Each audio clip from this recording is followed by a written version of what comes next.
I am Abbas and you are watching skill uni. आज के इस लेक्चर वीडियो के अंदर हम बात करेंगे इनिशियलाइजेशन और पैरामीटर्स के बारे में। आज ये हमारे चैप्टर नंबर 5 इनपुट इन जावा का सबसे पहला लेक्चर होने वाला है। इस पूरे चैप्टर का गोल हमें इनपुट लेना सिखाना है, ठीक है। यानी कि जब हम प्रोग्राम लिखेंगे तो उस प्रोग्राम में हमें बहुत जगह पर डेटा की रिक्वायरमेंट होगी, यानी नंबर्स या फिर टेक्स्ट की रिक्वायरमेंट होगी। हो सकता है वो हम खुद दे दें, हो सकता है हमें यूजर से लेना पड़े। तो वो सारे तरीके हमें सीखने हैं कि अगर मुझे खुद देना है तो वो कैसे देंगे, यानी इनिशियलाइजेशन, और अगर यूजर के थ्रू लेना है यानी पैरामीटर्स और इनपुट स्ट्रीम के मदद से, तो वो कैसे करेंगे। आज के इस लेक्चर में हम सिर्फ दो मेथड्स के बारे में बात करेंगे, इनिशियलाइजेशन और पैरामीटर मेथड के बारे में। इनपुट स्ट्रीम के बारे में हम किसी और लेक्चर में बात करेंगे जो कि आगे हमारे इसी चैप्टर की सीरीज के अंदर आएंगे, ठीक है। तो इसी के साथ बिना किसी देरी के शुरू करते हैं। सबसे पहली चीज जो हमें आज समझनी है वो ये कि प्रोग्राम के अंदर डेटा की क्या नीड है, ठीक है। जब भी हम एक प्रोग्राम लिख रहे होते हैं तो उस वक्त हमें डेटा की जरूरत क्यों है, ऐसी क्या जरूरत है डेटा की जो हमें प्रोग्राम में पड़ जाती है, और अगर प्रोग्राम में ये डेटा ना हो तो हम प्रोग्राम लिख सकते हैं या नहीं लिख सकते हैं। इस चीज के बारे में थोड़ा सा डिस्कशन करते हैं, ठीक है। तो यहां पर मैं एक छोटा सा एग्जाम्पल लेता हूं, ठीक है। आप ऐसे समझिए कि एक छोटा सा एग्जाम्पल, ठीक है। मान लीजिए एक प्रोग्राम है, ठीक है। मान लीजिए एक प्रोग्राम है, जो प्रोग्राम है वो है सम का, ठीक है। लेट्स से वो प्रोग्राम है सम ऑफ टू नंबर्स का। बात समझ में आ गई। तो अगर ये program sum of two numbers का है, ठीक है, तो हमें क्या मालूम है कि हमें दो नंबर्स की रिक्वायरमेंट होगी। हमारी रिक्वायरमेंट क्या होगी, हमारी जो रिक्वायरमेंट है वो ये होगी कि हमें एक वेरिएबल चाहिए होगा ए नाम का, ठीक है। या सीधे सीधे कहें, हमारी रिक्वायरमेंट सीधे सीधे कहेगी कि मुझे एक नंबर चाहिए होगा, यानी पहला नंबर चाहिए होगा। मेरी जो दूसरी रिक्वायरमेंट होगी वो होगा नंबर 2, यानी दूसरे नंबर की वैल्यू चाहिए होगी, ठीक है। और जो तीसरी रिक्वायरमेंट होगी वो एक और वेरिएबल मुझे चाहिए होगा सम नाम का, जहां पर मैं इन दोनों के सम को स्टोर करा सकूं, ठीक है। अगर बात करी जाए दो नंबर के सम के प्रोग्राम की, तो मेरी रिक्वायरमेंट में इनपुट्स में num1 और num2 चाहिए मुझे, इनपुट की रिक्वायरमेंट, ठीक है। और आउटपुट देने के लिए मुझे एक वेरिएबल की रिक्वायरमेंट है, वो है सम। यहां तक बात समझ में आ गई, ठीक है। डेटा की बात कहां हुई, डेटा की बात तब होगी कि मान लीजिए कि जब वो कोई भी यूजर इस नंबर को num1 को कोई वैल्यू देता है, लेट्स से सपोज करिए उसने 2 दी, num2 को उसने वैल्यू 10 दी, और इसी तरह से सम कैलकुलेट होकर के 12 आया इन दोनों नंबर्स का। तो यहां पे आ गई बात डेटा की। जो भी नंबर्स हम यूज कर रहे हैं अपने प्रोग्राम के अंदर, या फिर कोई टेक्सचुअल इंफॉर्मेशन है, तो नंबर्स और टेक्सचुअल इंफॉर्मेशन जो हम अपने प्रोग्राम के अंदर यूज करते हैं वही हमारे लिए डेटा है, ठीक है। हमने पिछले लेक्चर्स में, आउटपुट वाले लेक्चर में बात करी थी आईपीओ साइकिल की। आईपीओ साइकिल हमको बताती थी कि एक प्रोग्राम में तीन चीजें होती हैं। इनपुट प्रोग्राम को दिया जाएगा, यानी प्रोसेस होता है, और फिर हमें आउटपुट मिलता है। इतनी बात हमने करी थी। तो इनपुट भी डेटा है और आउटपुट भी यहां पर डेटा है। समझ में आ रही बात। और जो हमारा प्रोग्राम है उसे इस इनपुट के डेटा की भी रिक्वायरमेंट है, और उसे यह भी रिक्वायरमेंट है कि वो इस आउटपुट के डेटा को बाहर यूजर को भी दिखा सके। बात समझ में आ रही है। तो ये जरूरत है डेटा की प्रोग्राम में। एक और एग्जांपल यहां पर हम समझाते हुए चलते हैं कि आप समझिए बैंक, ठीक है। एक और एनालॉजी यहां पर लेते हैं, ठीक है। ये जो एनालॉजी मैं ले रहा हूं ये यहां पर बैंक अकाउंट की है। ये जो एनालॉजी मैं यहां पर ले रहा हूं वो है बैंक अकाउंट की। अब बैंक अकाउंट के बारे में बात क्या है कि आप ऐसा समझिए कि आप किसी बैंक में गए और आपने कहा मुझे एक अकाउंट ओपन करवाना है। क्या करवाना है? एक अकाउंट ओपन करवाना है। आपने अपने नाम से एक अकाउंट ओपन करवा लिया, ठीक है। अब उस बैंक अकाउंट का कुछ ना कुछ इनिशियल बैलेंस होगा, है ना, इनिशियल बैलेंस जो कि 0 होगा ऑफ कोर्स, ठीक है। बाद में आप उस अकाउंट के साथ दो चीजें करोगे, या तो आप उस पे पैसे डिपॉजिट करोगे या तो विड्रॉ करोगे। दो चीजें होंगी कि नहीं होंगी, ठीक है। समझ में आ रही बात। आप करते हो, पैसे भी डिपॉजिट कर रहे हो, पैसे विड्रॉ भी कर रहे हो। आप जैसे ही पैसे डिपॉजिट करते हो, ठीक है, जैसे ही पैसे डिपॉजिट करते हो तो आपको अपना बैलेंस इंक्रीज होता हुआ दिखाई देता है, ठीक है। और आप जैसे ही पैसे विड्रॉ करते हो आपको क्या दिखता है कि आपका जो बैलेंस है वो डिक्रीज भी हो रहा है। ये बात समझ में आ रही है। तो जब पैसे डिपॉजिट करे बैलेंस इंक्रीज हुआ, पैसे विड्रॉ किए बैलेंस डिक्रीज हुआ, तो ये कैसे हो रहा है? अगर अकाउंट को पता ही ना चले कि मैंने कितने पैसे डिपॉजिट किए या फिर कितने पैसे विड्रॉ किए, तो फिर वो कैसे पता कर सकता है कि बैलेंस क्या होगा? समझ में आ रही बात? इसका मतलब जो डिपॉजिट और विदड्रॉ के पीछे लॉजिक लिखा गया है प्रोग्राम का, उस लॉजिक को एक डेटा चाहिए अमाउंट नाम का, दोनों ही केसेस में, कि आपने डिपॉजिट किया तो कितना किया और विड्रॉ किया तो कितना किया। जब दोनों के पास ये डेटा होगा कि वो कितना अमाउंट है जो विड्रॉ या डिपॉजिट किया गया है, तो अकॉर्डिंगली डिपॉजिट के केस में उतना अमाउंट बैलेंस में प्लस कर दिया जाएगा और उतना ही माइनस कर दिया जाएगा in the case of withdrawal. ये बात समझ में आ रही है? तो अगर ये डेटा, ये अमाउंट की वैल्यू ही ना दी जाए, ये अमाउंट की वैल्यू ही ना दी जाए डिपॉजिट और विड्रॉ वाले फंक्शंस को, तो क्या वो बैलेंस को अपडेट कर पाएंगे? नहीं कर पाएंगे। तो यहां पे इन दोनों एग्जांपल्स की मदद से, एक जो एकदम बेसिक एग्जांपल था सम ऑफ टू नंबर और बैंक अकाउंट, जो थोड़ा सा रियल वर्ल्ड से रिलेट करता है, इन दोनों ही एग्जांपल से आपको एक बात समझ में आ गई होगी कि प्रोग्राम के अंदर डेटा की नीड क्या है। अब बढ़ते हैं हम लोग दूसरी चीज की तरफ, और वो ये है कि जब हमने ये समझ लिया कि डेटा की नीड क्या है, तो ये तो समझ में आ रहा है कि प्रोग्राम को डेटा चाहिए, लेकिन प्रोग्राम को डेटा प्रोवाइड कराने के वो तरीके क्या हैं वो हमें समझने। और ये चैप्टर का गोल भी यही है कि हम जावा में इनपुट्स देना सीख जाएं, ठीक है, यानी डेटा प्रोवाइड कराना सीख जाएं। समझ में आ रही बात? तो अब अगर हम ये देखें कि प्रोग्राम को डेटा प्रोवाइड कराने के कितने रास्ते हैं, यानी वो क्या तरीके हैं जिनके मदद से हम प्रोग्राम को डेटा प्रोवाइड करा सकते हैं, ठीक है, तो सबसे पहला तरीका जो आपके सिलेबस में मेंशन होता है वो है इनिशियलाइजेशन। दूसरा तरीका जो है वो है थ्रू पैरामीटर्स, एंड जो तीसरा तरीका है वो है इनपुट स्ट्रीम। आज के इस लेक्चर में हम इनिशियलाइजेशन और पैरामीटर्स वाले तरीके को एक्सप्लोर करने वाले हैं, और इनपुट स्ट्रीम के ऊपर हम आने वाले लेक्चर्स में बात करेंगे, ठीक है। तो इनिशियलाइजेशन के बारे में क्या कहा गया? ये जो डेटा प्रोवाइड करने का तरीका है that is done before execution of the programme.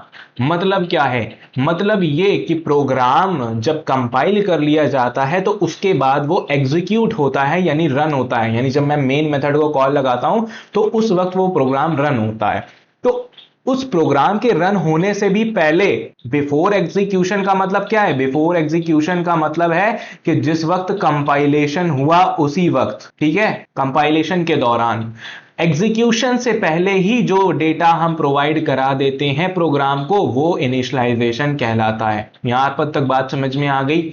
Initialisation क्या है कि एग्जीक्यूशन से पहले ही हमने अपने प्रोग्राम को जो डेटा प्रोवाइड करा दिया, जो वैल्यूज प्रोवाइड करा दी, चाहे फिर वो नंबर्स हो या फिर टेक्स्ट हो, वो इनिशियलाइजेशन कहलाएगा। बात समझ में आ गई? पैरामीटर्स की बात करी जाए तो पैरामीटर्स क्या करते हैं? It is the way of providing data to the program at the time of execution.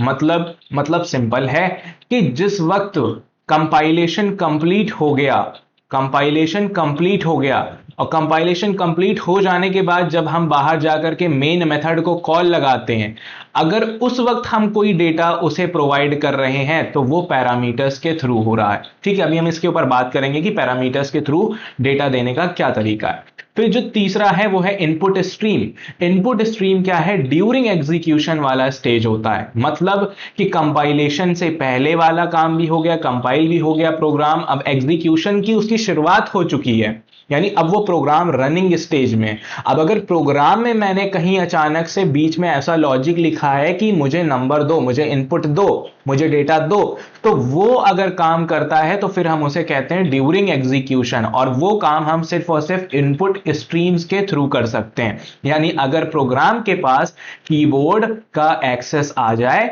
तो ही फिर वो वहां से इनपुट स्ट्रीम की मदद से प्रोग्राम रन होने के दौरान ही डेटा ले सकता है। ये बात समझ में आ गई? बढ़िया। अब हम लोग बात करेंगे सबसे पहले मेथड ऑफ प्रोवाइडिंग डेटा की, वो है इनिशियलाइजेशन। इनिशियलाइजेशन की डेफिनेशन कहती है कि it means assigning an initial value to a variable at the time of declaration before program execution begins. ठीक है, मतलब क्या है कि मान लीजिए एक फाइल है, उसके अंदर मैं कुछ लॉजिक लिख रहा हूं, यानी प्रोग्राम लिख रहा हूं, कुछ अपना तिगड़म लगा रहा हूं, लॉजिक मैंने बना के लिखा, और उसी वक्त उस लॉजिक में मुझे कुछ वेरिएबल्स बनाने पड़ गए। और उसी दौरान मैंने उन वेरिएबल्स को कुछ वैल्यूज दे दी, जैसे मैंने 5 और 6 दे दी, तो वही हमारा इनिशियलाइजेशन कहलाता है। यानी ये काम, इनिशियलाइजेशन का काम तभी कर दिया जाता है जब हम प्रोग्राम लिख रहे होते हैं, और ये खुद प्रोग्रामर, डेवलपर खुद करता है। समझ में आ रही बात? जो उस प्रोग्राम को बना रहा है, जो उस लॉजिक को बना रहा है, वो खुद इस काम को करेगा कि जिस वक्त वो प्रोग्राम लिख रहा है और उसमें उसने जो वेरिएबल्स यूज किए हैं उनको उसने पहले से कुछ इनिशियल वैल्यू, शुरुआती वैल्यू असाइन कर दी, कि इन केस अगर यूजर उसके बारे में वैल्यू ना दे, उसके बारे में ना बताए, तो पहले से कुछ बैकअप वैल्यू हमारे पास मौजूद हो जिसकी वजह से हमारा प्रोग्राम क्रैश ना करे। एक ये वजह हो सकती है। समझ में आ रही है बात? तो इनिशियलाइजेशन का क्या मतलब हुआ कि जिस वक्त हम प्रोग्राम लिख रहे होते हैं और वेरिएबल्स डिक्लेयर कर रहे होते हैं कि हाँ, जैसे बैंक अकाउंट में मैंने कह दिया, बैंक अकाउंट का एग्जांपल में, कि मेरा बैलेंस नाम का एक वेरिएबल होगा जिसमें मैं बैलेंस को स्टोर कराऊंगा, तो उसी वक्त जब वो मैंने प्रोग्राम लिखा तो मैंने उसे बैलेंस को इनिशियल वैल्यू 0 की दे दी, क्योंकि जब इनिशियली अकाउंट क्रिएट होगा तो उस वक्त बैलेंस हमारा 0 माना जाएगा। समझ में आ रही कि नहीं आ रही बात? तो इनिशियल वैल्यू मैंने 0 दे दी, जिसकी वजह से प्रोग्राम का लॉजिक भी अच्छा हुआ और प्रोग्राम क्रैश भी नहीं हुआ। बात समझ में आ रही है? और ये ध्यान दीजिए कि ये काम जो है वो प्रोग्राम एग्जीक्यूशन होने से पहले ही हो गया। बात समझ में आई? अभी हम प्रोग्राम लिख के भी देखेंगे कि कैसे हो रहा है। दूसरी बात है वाई, इनिशियलाइजेशन क्यों कराना है? विदाउट इनिशियलाइजेशन वेरिएबल्स में हैव गार्बेज वैल्यूज। अगर हम इनिशियलाइजेशन नहीं कराते हैं तो वेरिएबल्स के पास गार्बेज वैल्यूज हो सकती हैं, यानी फालतू की जो वैल्यूज होती हैं, जो अगर मैंने, जब नया नया वेरिएबल बनाया जाता है तो मेमोरी में उसे ब्लॉक एलोकेट होता है। बात समझ में आ रही है? अब मैंने सिर्फ डिक्लेयर किया तो ब्लॉक तो एलोकेट हो गया, लेकिन इनिशियलाइज नहीं किया तो ये खाली है। बात समझ में आ रही है? अगर खाली है तो वहां पे चांसेस है कि उसके पास गार्बेज वैल्यूज हो, और हम बाद में, अगर हम ये नहीं मान सकते कि अगर मैंने एक इंटीजर टाइप का वेरिएबल एलोकेट किया तो वहां 0 होगा ही होगा। डिफॉल्ट वैल्यू हर केस में वेरिएबल को असाइन नहीं होती है, हर केस में नहीं असाइन होती है, तो चांसेस है कि वहां कोई आलतू फालतू सी वैल्यू हो सकती है, कोई बहुत बड़ा नंबर या फिर कोई नेगेटिव नंबर हो सकता है, जिसके एडिशन या सब्ट्रैक्शन अपने प्रोग्राम में यूज करने की वजह से हमें नुकसान देखना पड़े, हमारा लॉजिक डिस्टर्ब होता हुआ दिखाई दे। बात समझ में आ रही कि नहीं आ रही है? इसलिए इनिशियलाइजेशन करना जरूरी है। लेकिन ज्यादा लॉजिकल वजह यह है कि प्रोग्राम में नीड डेटा टू एग्जीक्यूट। कुछ प्रोग्राम्स ऐसे होते हैं कि जिनको डेटा की जरूरत पड़ती है एग्जीक्यूशन कराने के लिए। ठीक है, एग्जीक्यूट वो तब तक नहीं होंगे जब तक उन्हें डेटा ना दिया जाए, तो इसीलिए इनिशियलाइजेशन यूज किया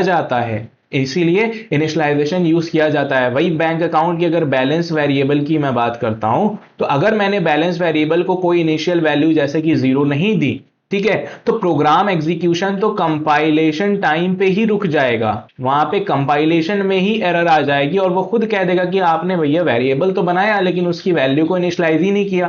बात समझ में आ रही है? अगर वो यूज ना हो रहा हो तब वो कुछ नहीं कहेगा। अगर बैलेंस वेरिएबल मैंने बना लिया ऐसे ही लेकिन प्रोग्राम में कहीं नहीं यूज किया तो फिर वो एरर नहीं देगा, लेकिन कहीं यूज कर लिया और बिना इनिशियलाइज किए तो वो दिक्कत है उसके लिए, वो कहेगा नहीं नहीं नहीं नहीं गड़बड़ है, ऐसे नहीं कर सकते। ठीक है, अब हम बात करेंगे इनिशियलाइजेशन के टाइप्स की। ठीक है, तो प्रोग्राम के अंदर इनिशियलाइजेशन 2 तरीकों से होता है। सबसे पहला है स्टैटिक और दूसरा है डायनेमिक इनिशियलाइजेशन।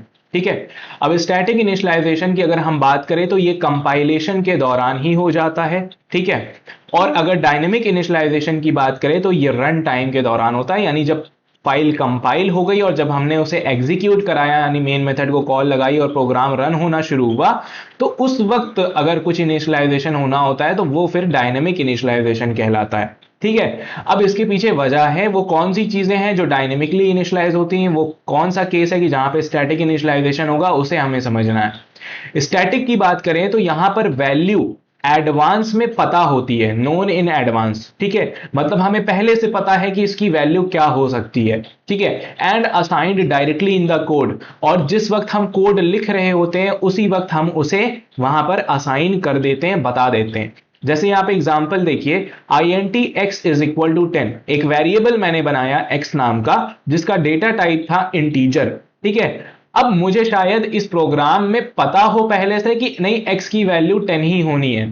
समझ में आ रही बात?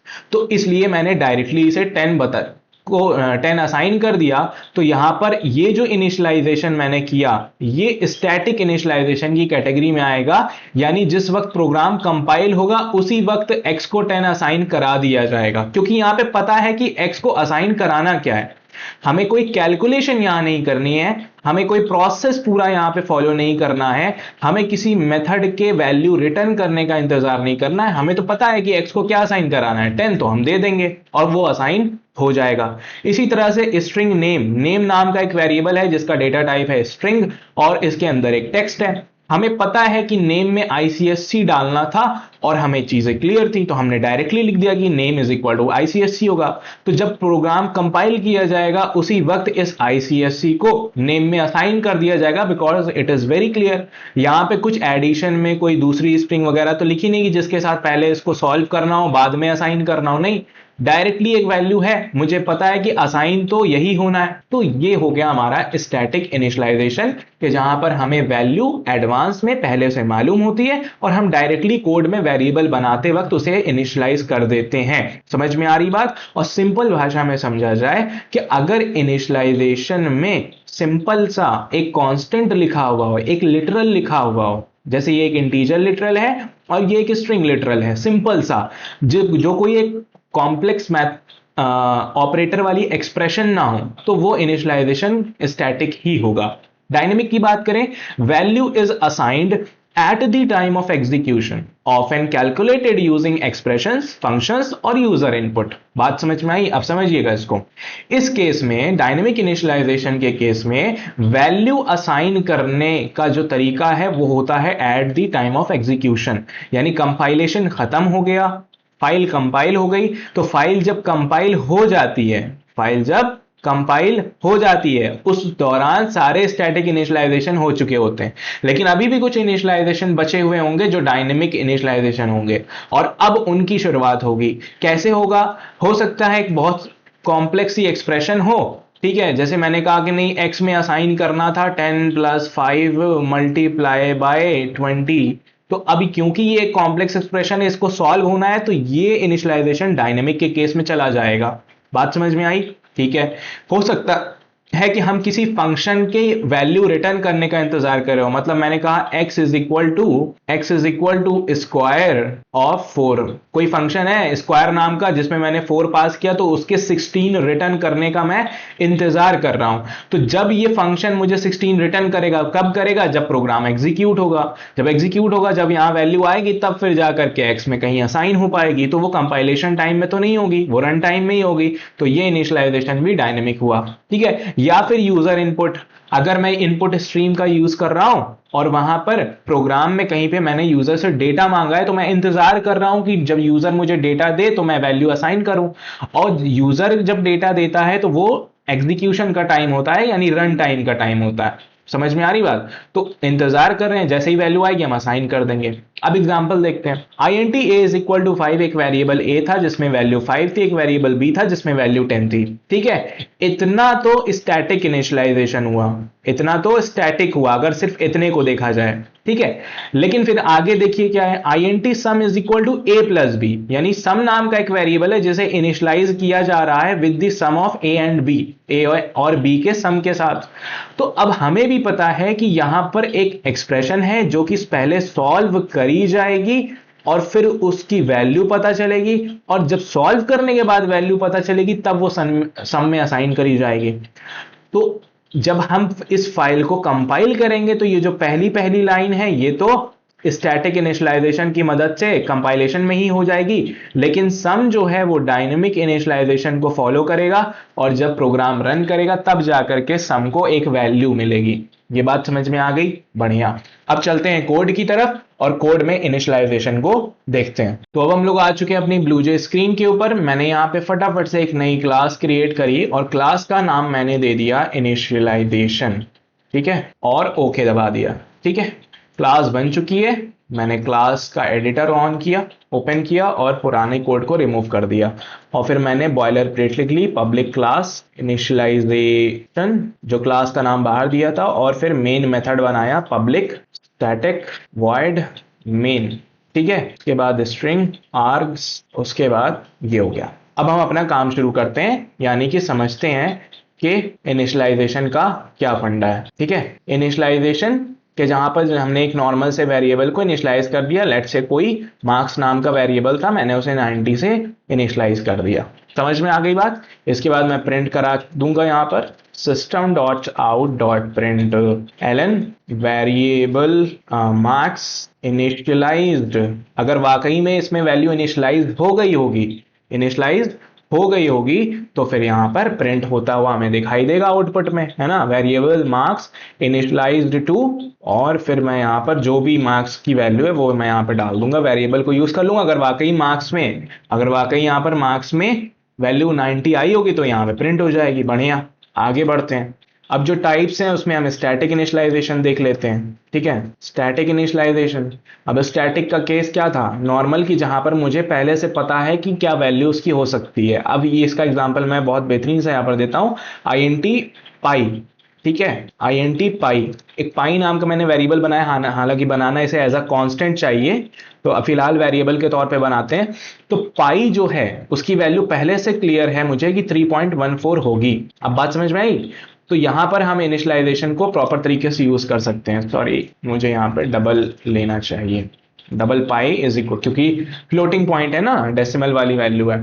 फिर उसके बाद हम यहां पे लिख देंगे system dot out dot print Elon. ठीक है, और उसके बाद मैंने यहां पर लिखा कि variable pi statically initialized to, जो भी वैल्यू होगी पाई की वो यहाँ पे आ जाएगी। फिर दूसरा है हमारा डायनेमिक इनिशियलाइजेशन। ठीक है, अब डायनेमिक इनिशियलाइजेशन का केस क्या है कि यहाँ पर हम यूज कर लेते हैं, लेट्स से कि जहां पर हमें पता है कि कुछ भी हो सकता है। कुछ भी होने का मतलब क्या है कि कोई बहुत बड़ी एक्सप्रेशन हो सकती है, कोई मेथड हो सकता है, कुछ भी हो सकता है, कि यहां पर हमें पहले से पता नहीं है कि वैल्यू क्या देनी है। वो जब एक्सप्रेशन इवैल्यूएट होगी तब पता चलेगा कि वैल्यू क्या आनी थी, तो ये रन टाइम पर होगा, तो डायनेमिक इनिशियलाइजेशन। इसका एग्जांपल अगर हम देखें तो यहाँ पर int a is equal to 4, int b is equal to 10। ठीक, उसके बाद मैंने कहा int sum is equal to a plus b। ठीक है, फिर मैंने प्रिंट करा दिया system dot out dot print Elon variable sum dynamically initialised to sum. ठीक है, इतनी बात समझ में आ गई। तो जो भी सम की वैल्यू होगी, यहां मैं प्लस लगा देता हूं। ठीक है, तो जो भी सम की वैल्यू होगी वो यहां पर दिखाई दे रही होगी, और ये डायनेमिक इनिशियलाइजेशन है। कंपाइल किया। अब ध्यान रखिएगा, जैसे ही मैंने कंपाइल बटन दबाया, ठीक है, यहां पर, या फिर कंट्रोल के दबाया, तो नीचे लिख के आ गया class compiled no syntax errors. नीचे क्या लिख के आ गया, class compiled no syntax error, मतलब कोई सिंटैक्स एरर नहीं है। दूसरा, क्लास कंपाइल हो चुकी है। तो अब आप बताइए, क्लास कंपाइल हो जाने से किन किन वेरिएबल्स में वैल्यू असाइन हो चुकी होगी इस पूरे प्रोग्राम में, आप पहले सोच लीजिए, मैं बताता हूं फिर। ठीक है, इस पूरे प्रोग्राम में वो कौन कौन से वेरिएबल्स हैं जिनको वैल्यू असाइन कर दी गई होगी, यानी जिनका इनिशियलाइजेशन हो चुका होगा। ठीक है, सोच लिया। अब देखिए, सबसे पहला variable marks is equal to 90, क्योंकि इसमें एक कांस्टेंट वैल्यू पहले से पता है क्या देना है, ये स्टैटिक इनिशियलाइजेशन है, ये भी इनिशियलाइज हो गया होगा। डबल पाई, ये भी इनिशियलाइज हो गया होगा। int a is equal to 4 भी हो गया होगा, int b is equal to 10 भी हो गया होगा। ठीक है, सिर्फ कंपाइल पे क्लिक कर देने से इन चार वेरिएबल्स का इनिशियलाइजेशन हो गया होगा, बिकॉज इनकी वैल्यू पहले से नोन थी, पता थी। लेकिन बचा कौन होगा, सिर्फ और सिर्फ सम। ये इंतजार कर रहा है कि प्रोग्राम रन कराया जाए। जैसे ही प्रोग्राम रन होगा, एग्जीक्यूट कराया जाएगा, यानी मैं मेन मेथड को कॉल लगाऊंगा, तो इसमें भी वैल्यू इनिशियलाइज हो जाएगी। यहां तक बात क्लियर हो रही है। अब अफसोस ये कि यहाँ पे इस चीज को देखने का कोई एग्जैक्ट मेथड है नहीं, तो वो कैसे दिखा सकते हैं, लेकिन वर्किंग ऐसे ही है इसकी। ठीक है, तो मैंने कंपाइल किया, क्लोज किया, राइट क्लिक किया, मेन मेथड को कॉल लगाई मैंने। ठीक है, ओके दबाया, और फिर हम यहां पर देख सकते हैं हमारे सामने 3 लाइन प्रिंट होती है। वेरिएबल मार्क्स इनिशियलाइज हो गया है 90 से, वेरिएबल पाई स्टैटिकली इनिशियलाइज हो गया है 3.14 से, और वेरिएबल सम जो है वो डायनेमिकली इनिशियलाइज हो गया है 14 से। तो क्या नंबर्स का सम 14 आना था क्या, एक बार चेक कर लेते हैं। हाँ, 10 + 4 14 आना था। बढ़िया, समझ में आ गई कि नहीं आ गई बात, बहुत अच्छे। तो अब हम लोग बात करेंगे पैरामीटर्स के बारे में। ये दूसरा तरीका है प्रोग्राम को डेटा प्रोवाइड कराने का, और पैरामीटर वाला जो तरीका है ये काम करता है eight the time of execution. जब हम एग्जीक्यूशन करते हैं ये उस वक्त काम करता है, अभी मैं कोड के थ्रू भी दिखाऊंगा। डेफिनेशन पढ़ते हैं, it is the value passed to a method at the time of execution. ठीक है, जिस वक्त प्रोग्राम एग्जीक्यूट कर रहा होता है, ठीक है, एग्जीक्यूशन की उसकी शुरुआत होती है, बस शुरुआत ही होती है, ठीक है, उसी वक्त उसको उसमें जो एक मेथड होगा, ठीक है, यानी उस प्रोग्राम में कोई ना कोई मेथड होगा यानी फंक्शन होगा, और उस मेथड को जो वैल्यू पास करी गई है वही तुम्हारी पैरामीटर कहलाती है। यहां तक बात समझ में आई? नहीं आई? फिर से सुनिए। Eight the time of execution जब शुरू होता है तो हमारे पास प्रोग्राम होता है, प्रोग्राम में क्लास होती है, क्लास के अंदर मेन मेथड हम बनाते हैं। तो मेन मेथड के अंदर हमने कई बार लिखा स्ट्रिंग आर्ग्स, है ना, ये एक पैरामीटर है, लेकिन हमने आज तक इस पैरामीटर को वैल्यू नहीं दी। ये बात समझ में आ रही? क्योंकि वो जरूरत पड़ती नहीं है हमें। इतनी बात समझ में आ गई? ठीक है, लेकिन दे सकते हैं, अभी हम कोड में देखेंगे, ज्यादा क्लियर होगा। जरूरत क्या है पैरामीटर्स की?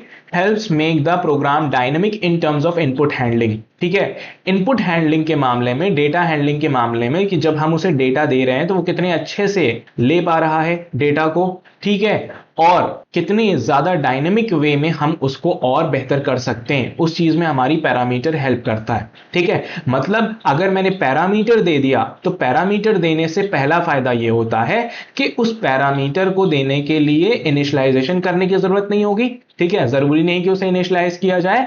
और दूसरी बात यह कि पैरामीटर के थ्रू यूजर से वैल्यू ले पाना बड़ा आसान है। इनिशियलाइजेशन में वैल्यू डेवलपर खुद देता है जो कोड लिख रहा है, लेकिन पैरामीटर्स के थ्रू वैल्यू एक यूजर जो कि उस प्रोग्राम का इस्तेमाल कर रहा है रन करा करके बस वो तक दे सकता है उसमें वैल्यू। समझ में आ रही बात? सो दूसरा, better way to pass data to programs with modular units. समझ में आ रही बात? अगर हमारा प्रोग्राम कई मॉड्यूल्स में बटा हुआ है, यानी कई सारे मेथड्स में है, तो हर मेथड को कुछ ना कुछ पैरामीटर्स यानी वेरिएबल्स के डेटा की रिक्वायरमेंट होगी, तो ज्यादा बेटर तरीका है कि उन्हें पैरामीटर्स के थ्रू वैल्यू दी जाए।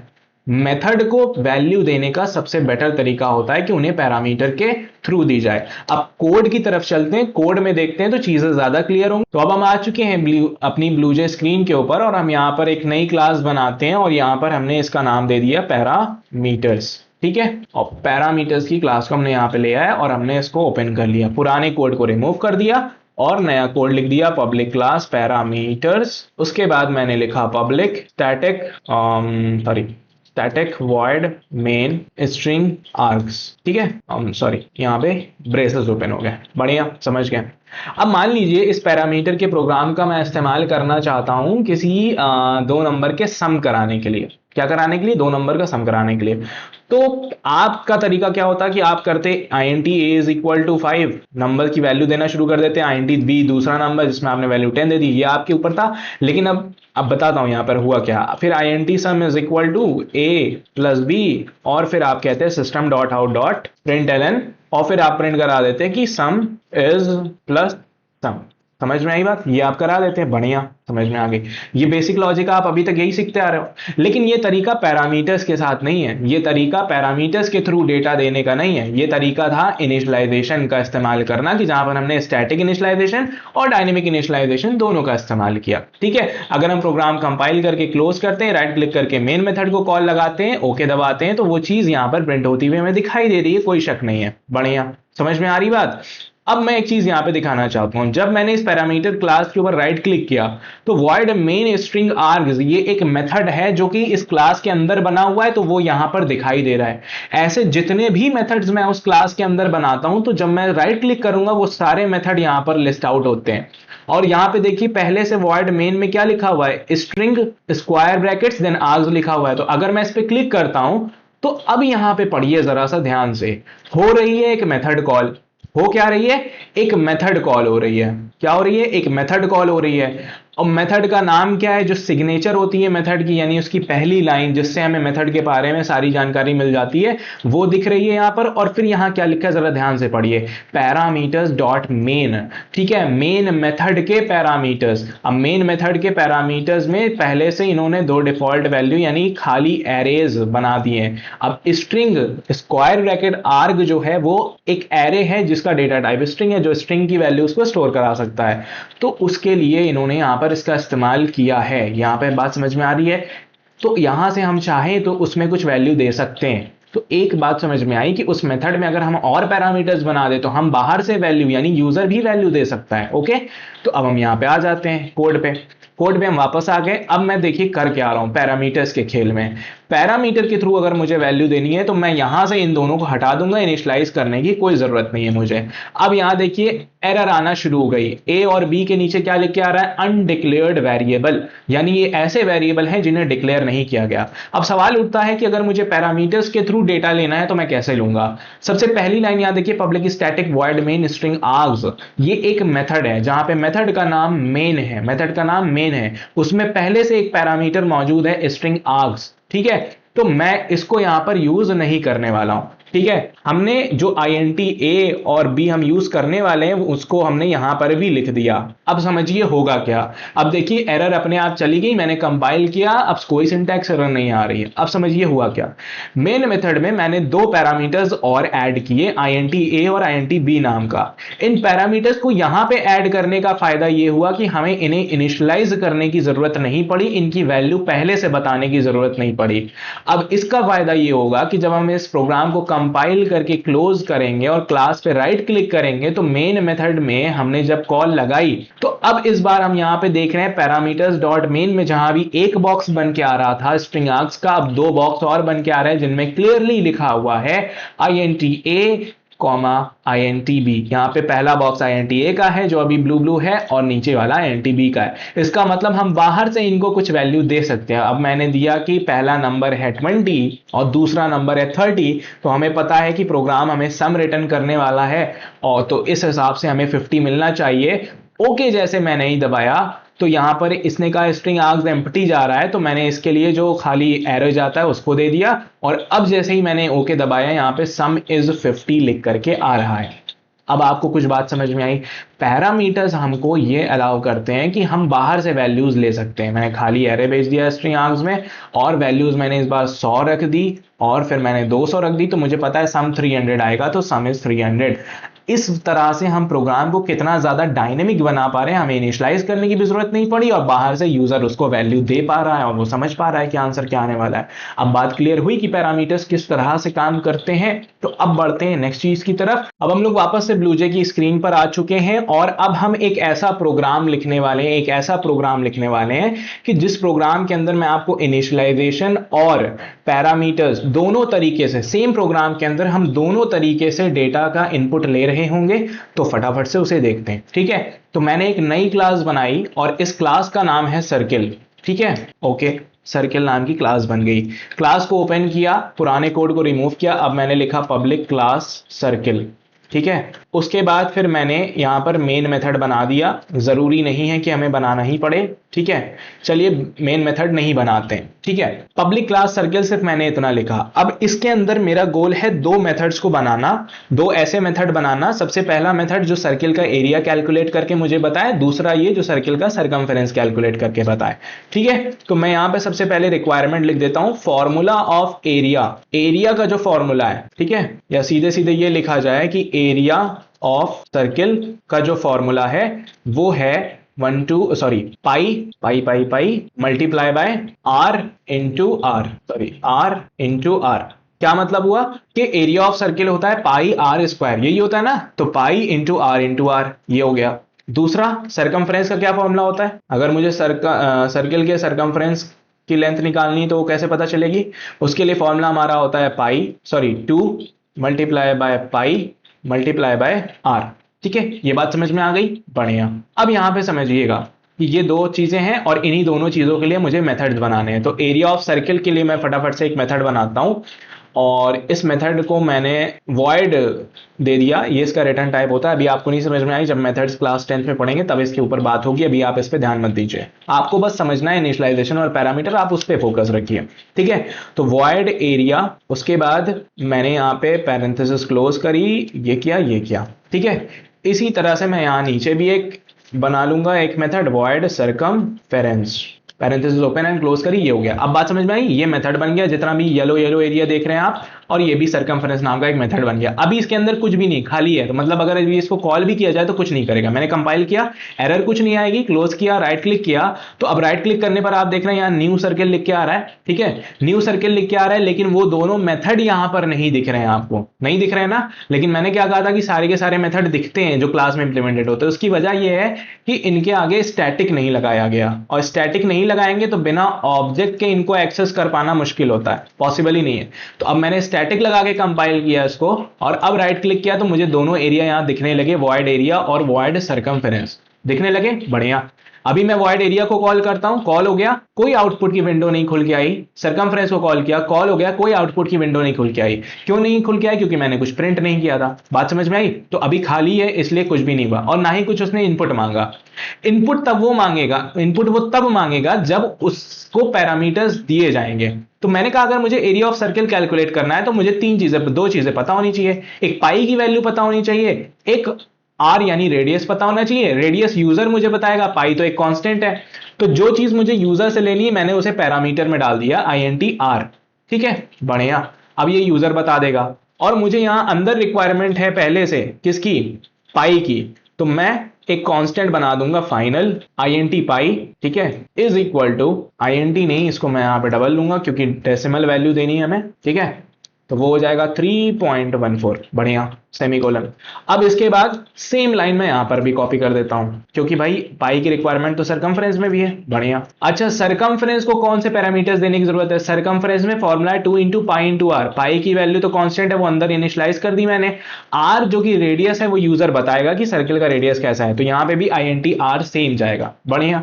अब एरिया का लॉजिक लिखते हैं। एरिया का लॉजिक लिखने के लिए मैंने यहां पे लिखा system.out.println, और मैं सबसे पहले रेडियस प्रिंट कराऊंगा जो यूजर ने दिया, थोड़ा सा खूबसूरती से दिखाई दे, अच्छी फॉर्मेटिंग होनी चाहिए, ठीक है। तो radius is equal two plus हमारा जो भी उसने आर दिया है, आर की वैल्यू, ठीक है, आर में आया होगा रेडियस। दूसरी चीज क्या मैं प्रिंट कराने वाला हूं? दूसरी चीज जो मैं प्रिंट कराने वाला हूं वो यहां पर है हमारा एरिया, ठीक है। तो मैं लिखूंगा एरिया इज इक्वल टू, और आर में हटा करके, आर को मैं हटा करके यहां वो फॉर्मूला पूरा लिख दूंगा, तो पाई इंटू आर, या फिर मैं यहां पर एरिया ही लिख देता हूं और बाहर एक एरिया नाम का वेरिएबल बना लेता हूं। तो मैंने बना लिया double area is equal to, और वहां पर मैंने लिख दिया पाई जो कि 3.14 होगा, multiply by r multiply by r, बढ़िया, समझ में आ गई बात, ठीक है। तो इस तरह से हमने एरिया वाले मेथड का पूरा लॉजिक तैयार कर लिया है, बढ़िया। कंपाइल कर लेते हैं। अभी तक कोई एरर है क्या? नहीं, कोई एरर नहीं है। इसी तरह से सर्कमफ्रेंस वाले को भी फटाफट से रेडी कर लेते हैं। पूरा मैं कॉपी कर रहा हूं, यहां पे पेस्ट किया मैंने, एरिया हटा करके मैंने सर्कम लिख दिया, ठीक है, और फॉर्मूला चेंज कर दिया मैंने। फॉर्मूले में क्या आना चाहिए यहाँ पर? 2 इंटू पाई इंटू आर आना चाहिए, 2 पाई आर, ठीक है, बढ़िया। आर नहीं, radius is equal to r, और यहाँ पे एरिया हटा करके मैंने सर्कम कर दिया, और यहां से भी एरिया हटा के प्रॉपर्ली सर्कमफरेंस लिख दिया। लॉजिक बढ़िया बन चुका है, कोई दिक्कत नहीं है, ठीक है। अच्छा भाई, ठीक है। दो मेथड मैंने बनाए इस क्लास सर्किल के अंदर, एरिया मेथड और सर्कमफ्रेंस मेथड, दोनों को स्टैटिक बनाया सो दैट बिना ऑब्जेक्ट बनाए बाहर हम इसको यूज कर सके। और इसमें भी एक पैरामीटर आर मुझे देना पड़ेगा बाहर जब मैं इसको कॉल लगाऊंगा, और आर देना पड़ेगा। अब मैंने क्या कहा था कि इस प्रोग्राम के अंदर हम इनिशियलाइजेशन और पैरामीटर दोनों मेथड्स को कंबाइनली यूज करने वाले हैं, ठीक है। तो अब देखिए कहां पे कौन सी चीज इस्तेमाल हुई। सबसे पहली line final double pi is equal to 3.14, ये यहां पर एक इनिशियलाइजेशन हुआ। क्यों? क्योंकि मैंने पहले से वैल्यू बता दी, नहीं पाई की वैल्यू 3.14 ही होनी, तो मैंने दे दी उसे, बढ़िया। किस तरह का इनिशियलाइजेशन हुआ? स्टैटिक हुआ या डायनेमिक हुआ? स्टैटिक हुआ, क्योंकि वैल्यू नोन थी, बढ़िया। दूसरी लाइन पे आगे double area is equal to pi into r, ठीक है। ये क्या है? ये भी इनिशियलाइजेशन हो रहा है एरिया वेरिएबल का, लेकिन इनिशियलाइजेशन का टाइप क्या है? डायनेमिक है। क्यों? क्योंकि ये तब तक सॉल्व नहीं हो सकता जब तक पाई आर की वैल्यू ना पता चल जाए, ठीक है, और तभी सॉल्व होगा, तभी वैल्यू आएगी, तभी एरिया में असाइन होगा, ठीक है, समझ गए बात को। और यहां पर हमने खूबसूरत तरीके से आउटपुट फॉर्मेटिंग का यूज किया जो हमने सीखा था पिछले लेक्चर, पुराने लेक्चर्स के अंदर, ठीक है। इसी तरह से सर्कमफ्रेंस वाले मेथड को देखें तो सर्कमफ्रेंस वाले में जो डेटा मुझे यूजर से लेना था यानी रेडियस की वैल्यू, वो मैंने पैरामीटर्स की जगह पर लिख दी, तो अब बाहर से मुझे वैल्यू देनी पड़ेगी, ठीक है। बाकी फिर से वही पहली लाइन स्टैटिक इनिशियलाइजेशन, दूसरी line circum is equal to 2 into pi into r, dynamic initialization हुआ। तो इनिशियलाइजेशन हुआ यहां पर, और दोनों तरह के इनिशियलाइजेशन आपने देखे, स्टैटिक भी और डायनेमिक इनिशियलाइजेशन भी देखा। अब बात करते हैं पैरामीटर्स की तरफ। तो पैरामीटर्स में हमने दोनों मेथड में पैरामीटर्स में INT-R दिया, लेकिन समझ में तब आएगा कि पैरामीटर्स के थ्रू डेटा कैसे जा रहा है। मैंने कंपाइल किया, क्लोज किया, सर्किल पे राइट क्लिक किया तो मेरे पास दोनों मेथड्स के नाम लिख करके आ रहे हैं। तो वॉइड एरिया को मैंने कॉल लगाई तो अब मेथड कॉल में मुझे कह रहा सर्किल डॉट एरिया, यानी सर्किल क्लास के अंदर एक एरिया मेथड है, उसका भैया हमें क्या दो, उसका क्या दो, उसके पैरामीटर INT-R की वैल्यू मुझे दो। और अगर मैं ओके दबाता हूं तो देखिए क्या लिख के आ रहा है, एम्प्टी पैरामीटर फील्ड एरर दे रहा है। आप पैरामीटर मुझसे कह रहे हो कि लेना, लेकिन आप मुझे दे नहीं रहे हो वैल्यू, तो कैसे मैं रन करा दूं। तो मैंने कहा कोई बात नहीं, 5 ले लो, रेडियस 5 है। ओके किया, रेडियस 5 था, एरिया 78.5 कैलकुलेट होके फटाक से आ गया। इसी तरह से मैंने सरकमफ्रेंस को कॉल लगाई, फिर से रेडियस की वैल्यू मांग रहा है, मैंने 5 दिया, ओके दबाया, रेडियस 5 आया और सरकमफ्रेंस 31.4400, इस तरह से वैल्यू हमारे पास आ गई। चाहे तो हम कुछ और वैल्यू दे सकते हैं। एरिया में मैंने इस बार रेडियस 10 दे दिया तो मेरे पास 314 यहां पर एरिया कैलकुलेट होके आ चुका है। आई होप कि यहां पे बात क्लियर हो गई होगी इस प्रोग्राम के अंदर, कि जहां पर हमने पैरामीटर का भी यूज किया दोनों मेथड में डेटा प्रोवाइड कराने के लिए और इनिशियलाइजेशन का भी यूज किया। अब बात क्लियर हो चुकी होगी यहां पर कि किस तरह से हम दो तरीकों से, इनिशियलाइजेशन और पैरामीटर्स के थ्रू, किस तरह से हम प्रोग्राम में डेटा प्रोवाइड करा सकते हैं। तीसरा तरीका है इनपुट स्ट्रीम मेथड, जहां पर हम बात करेंगे स्कैनर क्लास के बारे में, लेकिन वो आगे के लेक्चर्स में बात होगी क्योंकि उससे रिलेटेड मेथड्स भी हैं, वो लंबी चीज होगी, उसको यहां पर इंक्लूड करना बेवकूफी होगी। ठीक है, तो इसी के साथ ये लेक्चर यहां पर एंड करते हैं, मिलते हैं नेक्स्ट लेक्चर के अंदर।